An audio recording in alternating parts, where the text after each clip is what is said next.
आज की इस क्लास में हम लोग रासायनिक अभिक्रिया एवं समीकरण का जो है टोटल ऑब्जेक्टिव क्वेश्चन जितना भी है ये सारा हम लोग डिस्कस करने वाले हैं। ठीक, और यदि इसका सब्जेक्टिव आप लोग को पढ़ना है तो डिस्क्रिप्शन बॉक्स में लिंक दे दिया गया है, या फिर आप लोग चैनल पे जाके देख सकते हैं। रासायनिक अभिक्रिया एवं समीकरण बाय योर मास्टर आप लोग सर्च भी कर सकते हैं।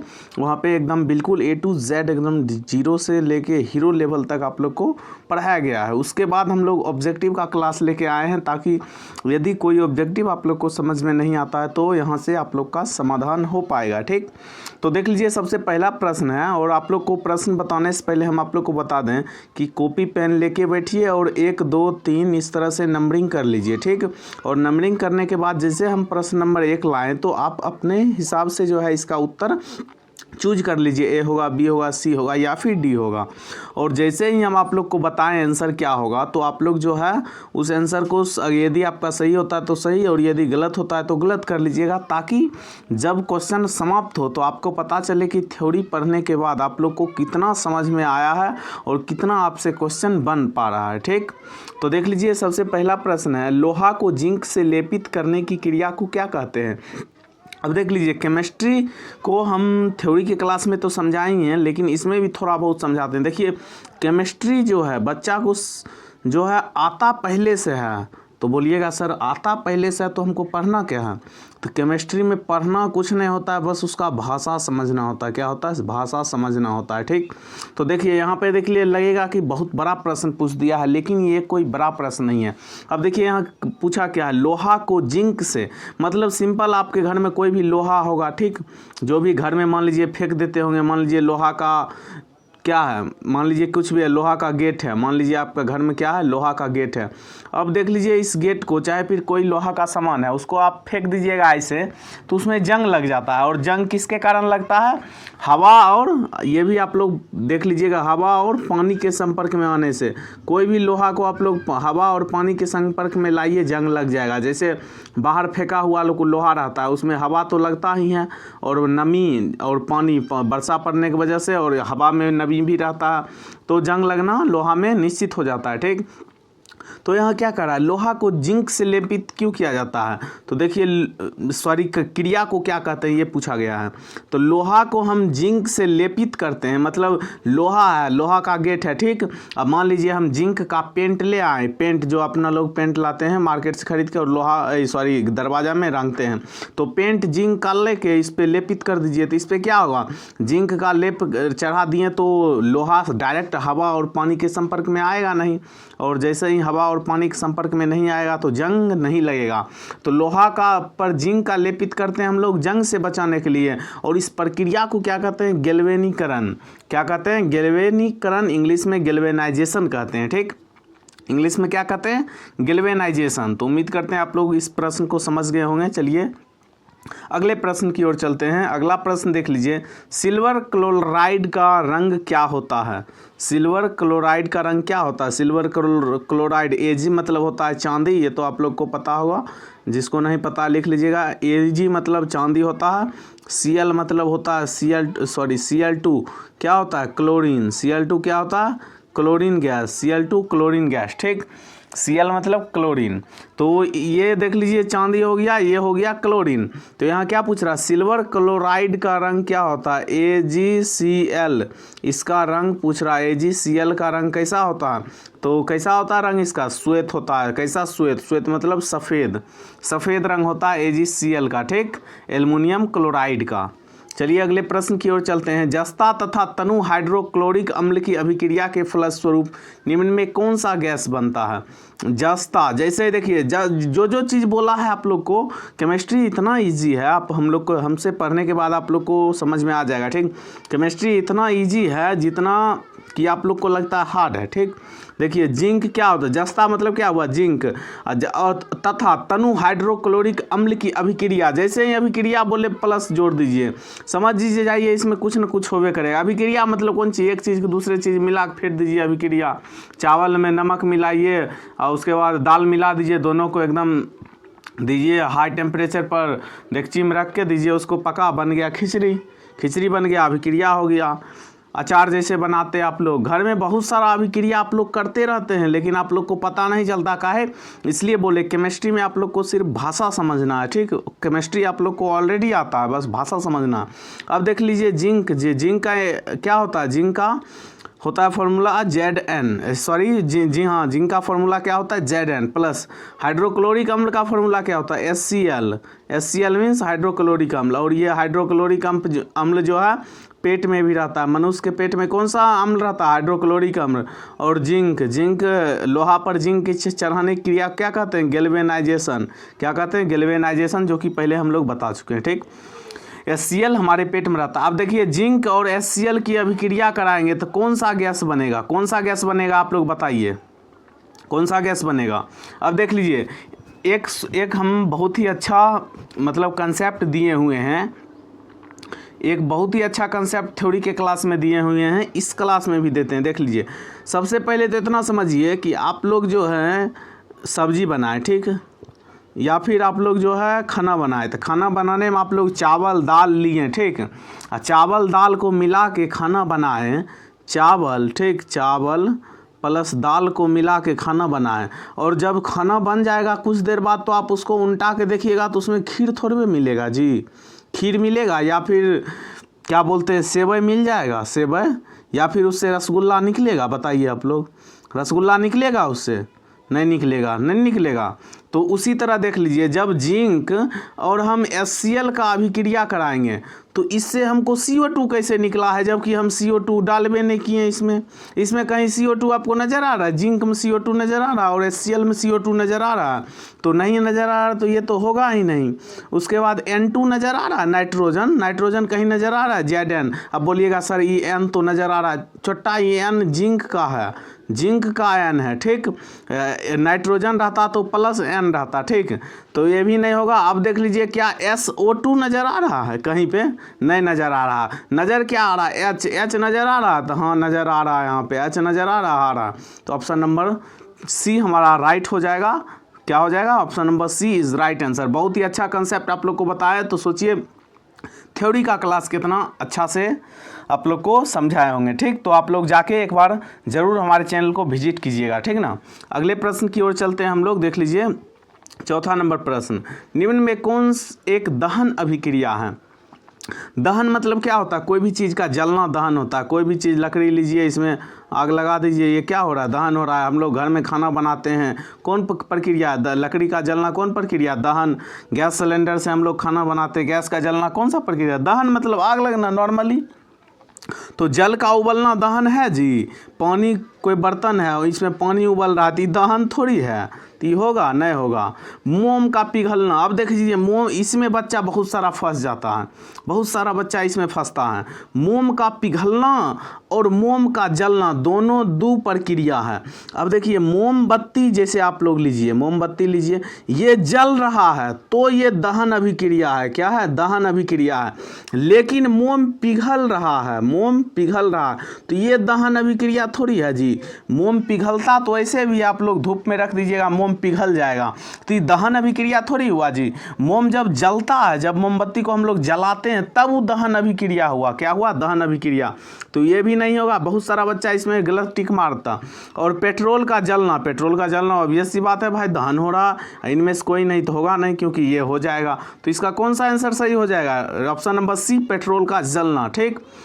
उम्मीद करते हैं आप लोग का आंसर सही हो रहा होगा, और नहीं सही हो रहा होगा तो आप लोग यहाँ से देख के सीख सकते हैं, ठीक। और डेली शाम को 7 बजे आप लोग लाइव क्लास में जुड़ना नहीं भूलिएगा, डेली शाम को 7 बजे, ठीक। और डेली ऑब्जेक्टिव का जो क्लास होता है डेली, हर एक दिन और हर एक चैप्टर का आप लोग का होगा, शुरू से अंत तक आप लोग देखते जाइएगा शाम को 7 बजे। और सब्जेक्टिव का भी वीडियो आप लोग को चाहिए तो आप लोग हमारे चैनल पे जाके प्लेलिस्ट में देख सकते हैं, ठीक। तो चलिए अगले प्रश्न की ओर हम लोग चलते हैं। साग सब्जियों को विघटित होकर कंपोस्ट बनना किस अभिक्रिया का उदाहरण है। अब देख लीजिए साग सब्जी जो कंपोस्ट होता है तो इससे कौन सा गैस बनता है, आप लोग को पता होगा, बताए थे पिछले क्लास में, फिजिक्स में हम आप लोग को बताए थे, बायोगैस। कौन सा गैस बनता है, बायोगैस, ठीक। कौन सा गैस बनता है, बायोगैस। कौन सा गैस बनता है, बायोगैस। ये आप लोग देख लीजिए, लिख लीजिएगा, ठीक, नोट कर लीजिएगा। और कलम पेन लेके बैठे हैं तो ऐसे फिल्म की तरह देख रहे हैं तब तो कोई बात ही नहीं है, ठीक। तब तो सबसे बेहतरीन स्टूडेंट आप ही हैं। साग सब्जियों को विघटित होकर कंपोस्ट बनना किस अभिक्रिया का उदाहरण है, बताइए। तो ये हो जाएगा ऊष्माक्षेपीय अभिक्रिया। कौन सा अभिक्रिया हो जाएगा? ऊष्माक्षेपीय अभिक्रिया हो जाएगा। ऊष्माक्षेपीय अभिक्रिया में क्या होता है? ऊष्माक्षेपीय अभिक्रिया में क्या होता है बताइए आप लोग? ऊष्मा निकलता है। जब दो वस्तु अभिक्रिया करता है तो ऊष्मा क्या होता है? एक तीसरा वस्तु बनता है प्लस ऊष्मा निकलता है। प्लस में क्या निकलता है? हीट निकलता है। तो ये कौन सा अभिक्रिया हो जाएगा? ऊष्माक्षेपीय अभिक्रिया हो जाएगा। ऊष्माक्षेपीय अभिक्रिया में क्या होता है? हीट निकलता है। निम्न में कौन सा उत्पाद लेड नाइट्रेट को गर्म करने पर बनेगा? लेड नाइट्रेट का सूत्र क्या होता है? लेड, पीबी मतलब हो गया लेड, जिसको कि हम लोग शीशा बोलते हैं, ठीक। पीबी मतलब क्या हो गया? लेड, जिसको कि शीशा बोलते हैं, ठीक। नाइट्रेट क्या हो गया? NO3, इसको क्या बोलेंगे? नाइट्रेट। नाइट्रेट, ये दोनों मिल के क्या बनेगा?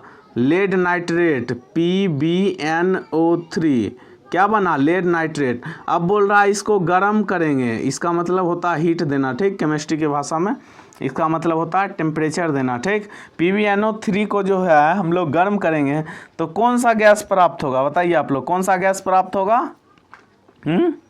तो इसमें देख लीजिए, सबसे पहले NO2 गैस निकलेगा। NO2 प्लस में O2, ठीक। NO2 प्लस में O2 गैस निकलेगा। कौन सा गैस? NO2 प्लस में O2। तो option number D right answer हो जाएगा, ठीक। Option number D right answer हो जाएगा, ठीक। चलिए अगले प्रश्न की ओर चलते हैं।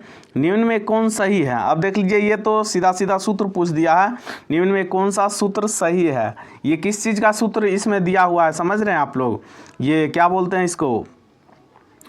धावन सोडा का। किसका सूत्र है ये? धावन सोडा। किसका सूत्र है? धावन सोडा, जिसको कि हम लोग सोडियम कार्बोनेट भी बोलते हैं। सोडियम कार्बोनेट भी बोलते हैं।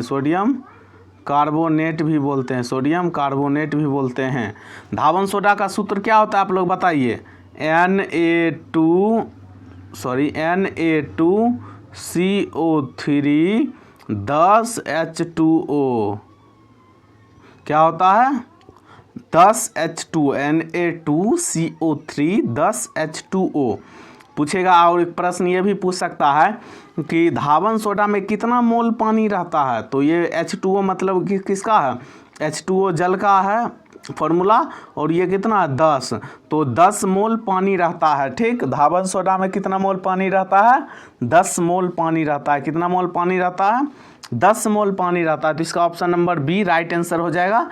Na2CO3 10H2O। वहीं खाबर सोडा बोल देगा तो इसका फॉर्मूला क्या होता है? NaHCO3। इसको क्या बोलते हैं? खाबर सोडा, सोडियम बाइकार्बोनेट बोलते हैं। इसको क्या बोलते हैं? सोडियम बाइकार्बोनेट बोलते हैं। बाइकार्बोनेट। पेन नहीं होने की वजह से देख लीजिए ये दिक्कत हो रहा है। 1-2 दिन में पेन भी आ जाएगा, ठीक। उसके बाद से आप लोग का क्लास और भी बेहतरीन ढंग से चलेगा। चलिए अगले प्रश्न की ओर चलते हैं। निम्न अभिक्रियाओं में अपघटन की अभिक्रिया कौन है? अपघटन अभिक्रिया क्या होता है? जब मान लीजिए कि कोई भी दो चीज़ आपस में जुड़ा है, ठीक। कोई भी दो चीज़ आपस में जुड़ा है, ये जाकर उधर टूट जाएगा, इसी को बोलते हैं अपघटन अभिक्रिया। अपघटन को वियोजन अभिक्रिया भी कहते हैं। और संयोजन अभिक्रिया किसको कहते हैं? दो चीज़ हटल है, ठीक। जाग आगे अभिक्रिया होगा, ये दोनों जुट जाएगा। तो क्या कौन सा अभिक्रिया हो गया? कौन सा अभिक्रिया हो गया? ये हो गया संयोजन अभिक्रिया। इसको बोलेंगे वियोजन या अपघटन अभिक्रिया। तो देखिए इस वाला जो फेनोमेना है किस में हो रहा? यहाँ NaOH HCl जाके क्या हुआ? जुड़ा नहीं, ये विस्थापित हो गया। तो ये विस्थापन हो गया, तो ये नहीं होगा। NH4CNO इधर जा, देखिए इधर भी वैसी है, इधर जा बस बदल गया, तो ये अपघटन नहीं होगा। अपघटन मतलब क्या होगा? टूटना।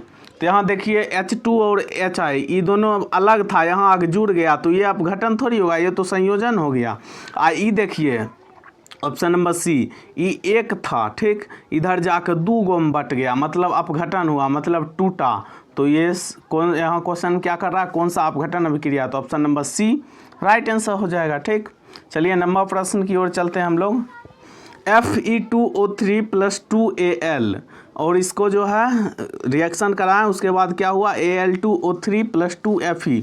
दी गई अभिक्रिया किस प्रकार की अभिक्रिया? संयोजन है, द्वि विस्थापन है, वियोजन है या फिर विस्थापन अभिक्रिया?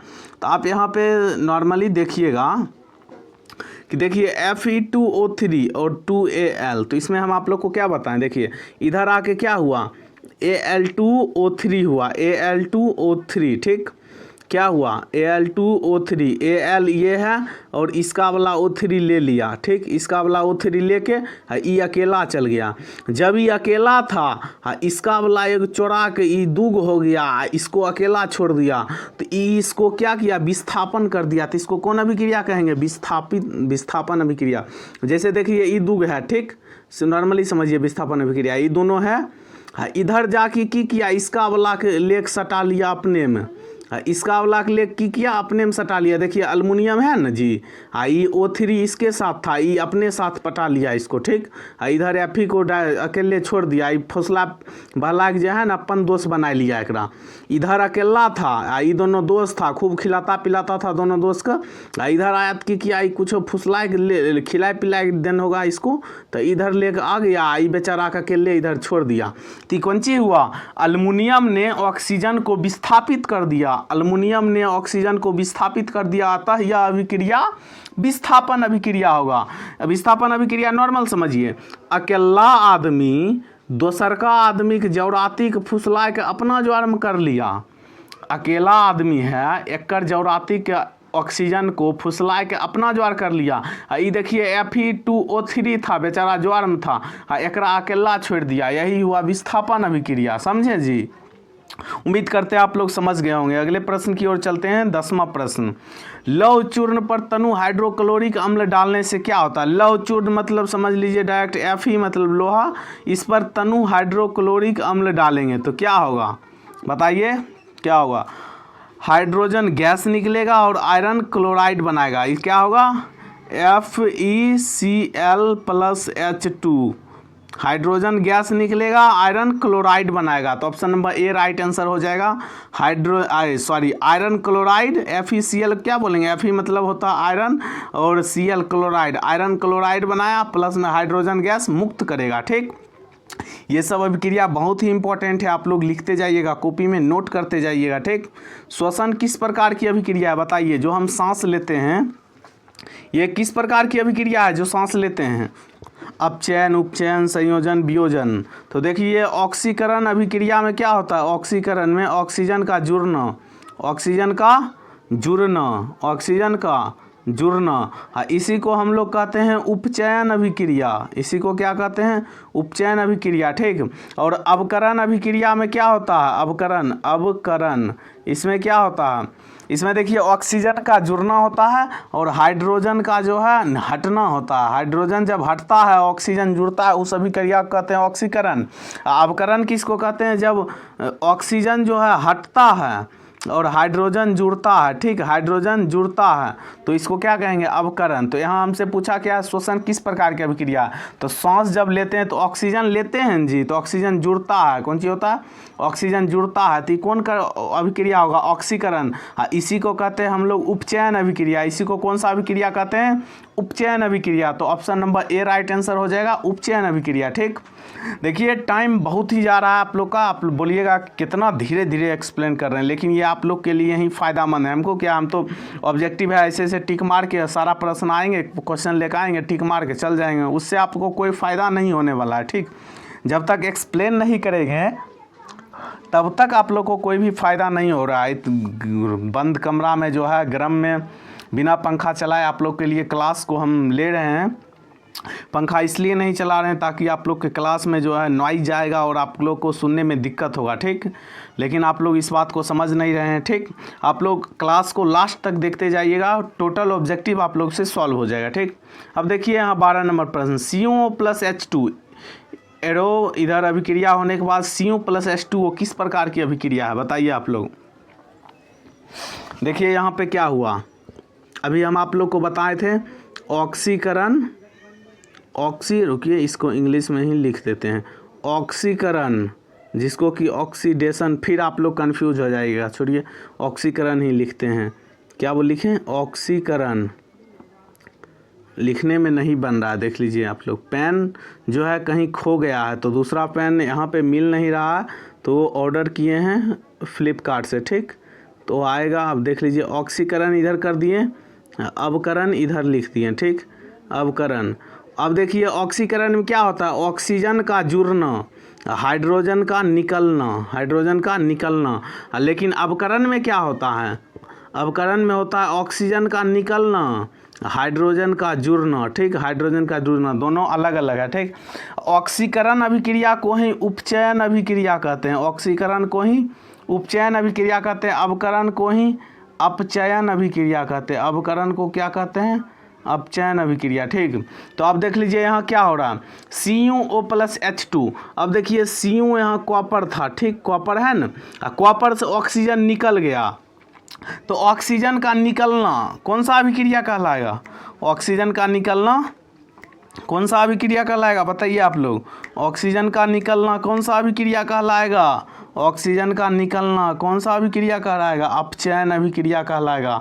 अवकरण कहलाएगा, अवकरण को ही अपचयन कहते हैं, तो ऑक्सीजन का निकलना कौन सा अभिक्रिया कहलाएगा, अपचयन अभिक्रिया कहलाएगा। कौन सा अभिक्रिया कहलाएगा, अपचयन अभिक्रिया कहलाएगा। ठीक, उम्मीद करते हैं आप लोग इसको भी समझ गए होंगे। 13 नंबर प्रश्न देखिए, इलेक्ट्रॉन के स्थानांतरण से बने यौगिक कहलाते हैं। अब देख लीजिए, ये जो है आप लोग 3 प्रकार के पढ़े होंगे। ठीक, एक पढ़े होंगे विद्युत संयोजी, उसके बाद पढ़े होंगे ये सहसंयोजी, उसके बाद उप सहसंयोजी पढ़े होंगे। तो विद्युत संयोजी में क्या होता है, विद्युत संयोजी में क्या होता है बताइए आप लोग। इलेक्ट्रॉन का आदान प्रदान होता है, इलेक्ट्रॉन का जो है आदान प्रदान होता है। इसमें जो बचा हुआ इलेक्ट्रॉन रहता है वो इसमें जो है जो खाली इलेक्ट्रॉन रहता है उसको भर देता है, और ये हमेशा धातु और अधातु के बीच होता है, धातु और अधातु के बीच होता है। इसको आप लोग जाके बढ़िया से थ्योरी वाले क्लास में आप लोग थ्योरी को कंप्लीट कर लीजिएगा। ठीक, थ्योरी वाले क्लास में जाके क्या कीजिएगा, थ्योरी को कंप्लीट कर लीजिएगा। ठीक ना, इलेक्ट्रॉन के स्थानांतरण से बनता है, और उपसहसंयोजी बंध में जो है इलेक्ट्रॉन के साझेदारी से बनता है। किससे बनता है, साझेदारी से। इलेक्ट्रॉन के साझेदारी मतलब दोनों में साझेदारी होता है। साझेदारी होने के बाद बोलता है कि जब आप तुमको कम लगेगा तुम ले लेना, जब हमको कम लगेगा हम ले लेंगे। ठीक, तो इलेक्ट्रॉन के स्थानांतरण से कौन सा बंध बनता है बताइए आप लोग, विद्युत संयोजी बंध। विद्युत संयोजी बंध आबंधन में क्या होता है, इसके पास मान लीजिए अंतिम कक्षा में 3 इलेक्ट्रॉन है। ठीक, इसके पास अंतिम कक्षा में 5 इलेक्ट्रॉन है, तो जिसके पास 3 है ना, ये 5 लेगा ना तो कोई नहीं देगा इसको, कहेगा 5। रुकिए पहले अच्छा से बनाते हैं इसको। इसके पास मान लीजिए 3 इलेक्ट्रॉन है, इसके पास 5 इलेक्ट्रॉन है, तो ये कहेगा ना कि हमरा 5 को दे, तो कोई नहीं देगा इसको भीख, काहे कि इसको 8 पुराना है। तो 8 पुराना है तो 5 को कोई इसको भिक्षा देगा, लेकिन इसके पास 5 है, इसको भी 8 पुराना है, तो इसको 3 को कोई दे सकता है। भाई आपके पास तनी मनी कम रहेगा तब ना कोई देकर आप लोग को पूरा देगा। अब मान लीजिए आपके पास है 100 रुपये, आप कहिएगा 10,000 रुपये को कोई दो हमको, हम मोबाइल खरीदेंगे, मेरे पास 100 रुपये है, तो कोई देगा जी। अब मान लीजिए 10,000 का मोबाइल है, आप 9,000 रुपया आपके पास है, तो कोई 1,000 दे सकता है कि हाँ ले भाई मिला के मोबाइल ले लेना। तो यही बात है। तो 8 इलेक्ट्रॉन पुराना है, तो इसमें विद्युत संयोजी बंध में क्या होता है कि 3 इलेक्ट्रॉन मेरे पास है, 5 इलेक्ट्रॉन आपके पास है, तो हम आपको दे देंगे, समझे। तो आपको हम दे देंगे तो मेरे अंतिम कक्षा से 3 इलेक्ट्रॉन हटेगा, हम स्टेबल हो जाएंगे, और इसको 8 देंगे तो इसके अंतिम कक्षा में 8 हो जाएगा, ये भी स्टेबल हो जाएगा। तो इसमें क्या हुआ, इलेक्ट्रॉन का स्थानांतरण हुआ।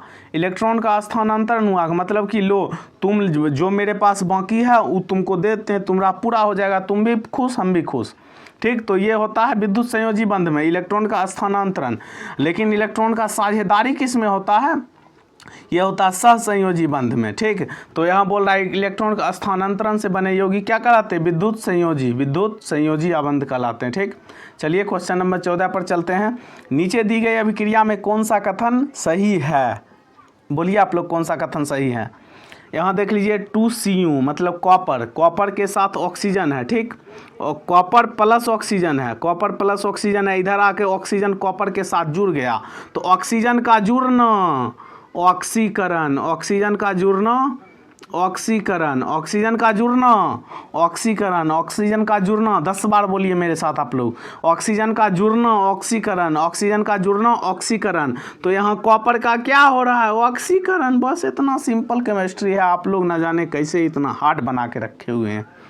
ऑक्सीजन का जुड़ना क्या कहलाता है? ऑक्सीकरण कहलाता है। 10 बार बोलिए, ऑक्सीजन का जुड़ना ऑक्सीकरण, ऑक्सीजन का जुड़ना ऑक्सीकरण। कॉपर के साथ ऑक्सीजन जुड़ रहा तो कॉपर का ऑक्सीकरण कर रहा। कॉपर वहीं पर बोल देता 2Cu, एरो दे कैसे लिख देता कि 2Cu प्लस O2, ठीक।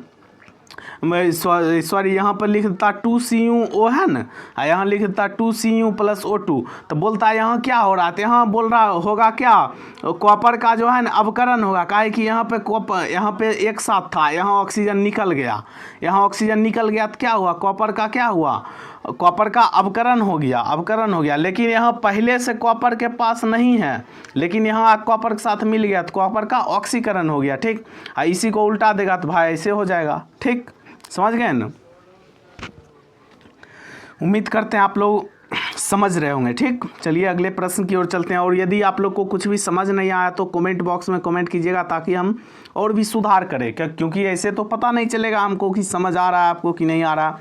और जाके इसका सारे, इससे पहले हम और भी फिजिक्स का साथ टोटल क्वेश्चन करवा चुके हैं। और केमिस्ट्री का स्टार्ट है, इसके बाद एसिड बेस सॉल्ट मतलब अम्ल, क्षारक और लवण, उसके बाद और भी जितने धातु अधातु चैप्टर है, मेटल नॉन मेटल, और भी जितने चैप्टर हैं सबका ऑब्जेक्टिव हम लोग कराएंगे। और इसका यदि आप लोग को PDF चाहिए तो आप लोग टेलीग्राम या फिर व्हाट्सएप ग्रुप को ज्वाइन कर सकते हैं। टेलीग्राम या फिर व्हाट्सएप ग्रुप को आप लोग ज्वाइन कर सकते हैं, वहाँ पर इसका PDF आप लोग को मिल जाएगा, ठीक। तो देखिए ये तो समझ गए होंगे, कॉपर का क्या हो रहा है, ऑक्सीकरण हो रहा है। अगला प्रश्न हम लोग देखते हैं, निम्नलिखित समीकरण H2Cl2 H2 plus Cl2 is equal to 2HCl, यह कौन सा अभिक्रिया है बताइए। अब अभी आप लोग को बताए थे कि A प्लस बी, ठीक, A प्लस बी, दो चीज आपस में जुड़ गया मतलब संयोज हो गया, संयोग हुआ थी, कौन अभिक्रिया, संयोजन अभिक्रिया। वहीं दो चीज आपस में जुड़ल रहता, यो ने जाके कोई आता आदमी तोड़ देता एकरा, तो ये कौन अभिक्रिया हो गया, वियोजन, जिसको कि आप घटन कहते हैं, वियोजन हो गया, ये संयोजन हो गया। तो ये क्या हो रहा, संयोजन हो रहा। तो ये कौन अभिक्रिया, संयोजन अभिक्रिया। समझ गए न? ऐसे ही चुटकी में केमिस्ट्री आप लोग का खल्लास होगा, ठीक। पूरा थ्योरी अभी पढ़े कहाँ हमसे, और यदि आप लोग मेरा थ्योरी का क्लास देखते तो ये सब क्वेश्चन कुछ नहीं था, चुटकी बजा के आप लोग उड़ा देते, ठीक। पूरा क्वेश्चन उड़ाते हैं आप लोग। खैर चलिए पहले ऑब्जेक्टिव देख लीजिए, उसके बाद सब्जेक्टिव जाके आप चैनल पे डिस्क्रिप्शन बॉक्स में या फिर चैनल के लोगो पे क्लिक कीजिएगा, वहाँ पे जहाँ पे लिखा हुआ होगा नाम योर मास्टर यूट्यूब चैनल पे जाइए आप लोग, और सारा एकदम फ्री में, कोई भी क्लास का एक भी रुपया आप लोग को कहीं पे नहीं देना है। जाइए सीधा प्लेलिस्ट के सेक्शन में जाइएगा, प्लेलिस्ट बना हुआ होगा हर एक सब्जेक्ट का, वहाँ से आप लोग बिल्कुल फ्री में देख सकते हैं, ठीक। तो देखिए निम्न में से कौन द्विविस्थापन अभिक्रिया है। द्विविस्थापन अभिक्रिया क्या होता है ये तो हम आप लोग को बताएं। देखिए यहाँ दो चीज आपस में जुड़ रहा है, दो वस्तु जो है, दो वस्तु आपस में जुड़ रहा है, तो जुड़ रहा है तो ये कौन सा अभिक्रिया हो जाएगा, संयोजन अभिक्रिया। कौन सा अभिक्रिया होगा, संयोजन। देखिए क्वेश्चन एक है, ऑब्जेक्टिव सॉल्व कराने में यही फायदा है, क्वेश्चन एक है लेकिन इससे देखिए कितना क्वेश्चन बन रहा है। सबसे पहले देख लीजिए ये कौन सा अभिक्रिया है, दो पदार्थ जो है आपस में जुड़ रहा है, कौन सा अभिक्रिया है, संयोजन अभिक्रिया। कौन सा अभिक्रिया है, संयोजन। यहाँ देख लीजिए दो पदार्थ आपस में जुड़ रहा है, तो ये भी कौन सा अभिक्रिया है, संयोजन अभिक्रिया, ठीक। तो ऊपर का दोनों बता दिए। अब देख लीजिए नीचे का, इसमें भी दो पदार्थ आपस में जुड़ रहा है, ये भी संयोजन अभिक्रिया है, ठीक। जहाँ दो पदार्थ आपस में जुड़ते नजर आए संयोजन अभिक्रिया, और दो पदार्थ से जुड़ल आपस में टूटते नजर आए तो अपघटन अभिक्रिया हो जाएगा, मतलब वियोजन अभिक्रिया। अब सी नंबर देखिए कि अल्युमिनियम नाइट्रेट है AgNO3, यहाँ नमक है NaCl। अब देखिए यहाँ क्या हो रहा, AgCl, Ag जो है ना, Ag, इसका Ag इन इसका Cl ले लिया, इसका Cl ले लिया, ये Na क्या किया, इसका NO3 ले लिया, मतलब ये कर ले लिया। देखिए एक को कोई केकरो लेता है ना, तो ये होता विस्थापन। लेकिन यहाँ क्या हुआ कि ई एकर एगो लेक AgCl बन गया, ई एकर एगो लेक NaNO3 बन गया, समझे। तो ये दोनों, ये इसका ले लिया, इसका ले लिया, आपस में बदला बदली कर लिया, दोनों में दोष। मान लीजिए आप भी दुख दोष है, ये भी दुख दोष है, दोनों में दोनों लड़ाई हुआ, एकरो दोनों में दोनों लड़ाई हुआ, ई चल जाएगा एकर एक दोष के पास, ई चल जाएगा एकर दोष के पास, मतलब इसका भी एक दोष गया, ई भी इसका एक दोष लेकर आ गया, इसका भी एक दोष रुस गया, ई भी ओकर एक दोष के लेकर आ गया। तो ये हो गया द्विविस्थापन अभिक्रिया। कौन अभिक्रिया हो गया, द्विविस्थापन अभिक्रिया। Option number C right answer हो जाएगा, द्विविस्थापन अभिक्रिया, ठीक। ठीक। क्लास बेशक लंबा हो सकता है, लेकिन आप लोग के समझ में आना चाहिए, नहीं तो क्लास लेके करेंगे क्या। बस ऑब्जेक्टिव में टिक मारने से कुछ नहीं होगा जब तक आपको समझ में नहीं आएगा, ठीक। निम्नलिखित अभिक्रियाओं में से कौन विस्थापन अभिक्रिया, अभी आप लोग को बताएं, ई दुग दोष है प्लस में ई अकेले दोष है, ई एकरा दोनों में कुछ न कुछ लड़ाई लगा के एक दोष के एगो मिला के अपना जो कर के एकरा अकेले छोड़ देगा, तो ये हो गया वियोजन मतलब एक विस्थापन अभिक्रिया। मान लीजिए ये ऐसे है ए बी प्लस सी है, इधर जाकर क्या बन जाएगा पता है, सी ले लेगा, दोनों में से केकरो ले लेगा, सी बी के ले लिया और एक अकेले छोड़ दिया, तो ये हो गया विस्थापन अभिक्रिया। कौन अभिक्रिया, विस्थापन, कि ई सी जो है ना एकरा बी के ले के एक अकेले छोड़ दिया, ठीक। और दुई विस्थापन क्या होगा, देखिए ये है A B plus C D है, ठीक, सी डी है ना, A B plus C D, और ई की करेगा, देखिए ई ए जो है ना एकर सी के ले लेगा, ए है एकर की ले लेगा सी के, तो ई बन जाएगा ए सी, ए सी बन गया। अब बी ओ कम खचराना है, बी एक डी के ले लेगा, ठीक, तो ये बन जाएगा बी और डी, मतलब दोनों एक दूसरे को विस्थापित करेगा तो दुई विस्थापन अभिक्रिया।